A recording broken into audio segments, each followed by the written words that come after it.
अबस छा तफ़सील आहिनि। हिकु उस्ताद जो मौत केरु आहे? पोयां शहदादपुर पुलिस जो छा चवणु आहे? केस हिन वक़्तु दाख़िल छो न पियो थिए? जी, शहदादपुर में जो 3 ॾींहं अॻु पुलिस पारां घरां गिरफ़्तार करे थाणे में रखी पुलिस जे मुबैना वहशियाने तशद्दुद में शहर जे बुखारी पाड़े जो जेको 2 ॿारनि जो पीउ हो 45 साला उस्ताद जाम अज़ीज़ जखरो खे क़त्ल करे लाश खे जेको लावारस करे सिम्स अस्पताल शहदादपुर जे एमरजेंसी वार्ड में पुलिस छॾे पुलिस एहलकार खिसकी विया हुआ। उन खां पोइ उन्हनि जा वारस जेके आहिनि कारण छा हुयो? पुलिस पहिरियों छो पकड़े वई हुई? छा इहो ख़बर पइजी सघी आहे?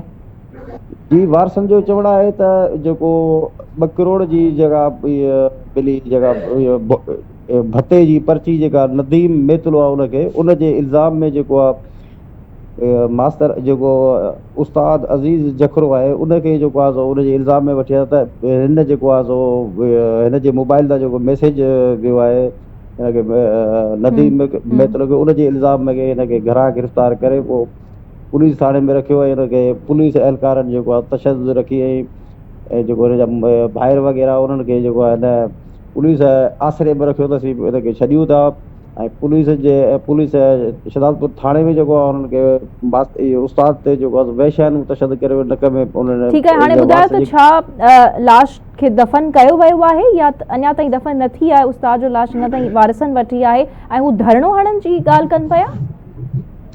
जी, अॼु उनजा वारस जेके आहिनि अॼु 3 ॾींहं जेको शहदादपुर में अॼु 6 कलाक धरणो हुयो। उन खां पोइ जेको उनजा वारस जेको लाश खे खणी विया आहिनि हाला बाईपास ते नेशनल हाईवे जेको आहे बंदि करे छॾियो आहे। जेको यानी धरणो उते हणी करे वेठा आहिनि?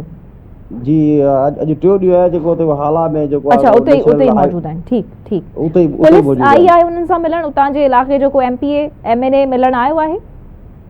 न, हुननि सां को एमएनए मिलण आयो आहे, न एमपीए को मिलण आयो आहे ऐं न पुलिस कल्ह जेको एसएसपी सांगड़ कल्ह जेको फॉर्मेलिटी पूरी करे जेको कल्ह शाम पहुतो हिते वारसनि खे यकीन ॾिए त हिन जवाबदार जेके आहिनि एसएचओ ऐं ॿिया जेके पुलिस एहलकार आहिनि मुलविस उन्हनि खे गिरफ़्तार करियूं था ऐं केस बि दाख़िल करियूं था। न केस दाख़िल थियो अञा ताईं, न का गिरफ़्तारी थी आहे। इन करे जो वारस जेको आहे अॼु 3 ॾींहं बि जेको अच्छा इहो एसएसपी साहब उन्हनि खे ज़बानी चई विया आहिनि त हू हिकु एसएचओ खे मुअत्तिल कनि था? इन जो मतिलबु आहे त उहे एतिराफ़ कनि था त उहे मुलविस आहिनि ऐं उन्हनि ई वहशियानो तशद्दुद कयो आहे, उनजे नतीजे में इहो उस्ताद पंहिंजी ज़िंदगी विञाई आहे। एसएचओ जी डीआईजी शहीद बेनज़ीर अब्बास फैसल बशीर मेमण जेको आहे सो पहिरीं राति जेको आहे सो एसएचओ जेको आहे शहदादपुर गुलाम शबीर दिलवाणी, वॾो मुंशी मुख्तियार राजपूत ऐं 4 एहलकारनि खे पहिरीं राति सस्पेंड करे छॾियो।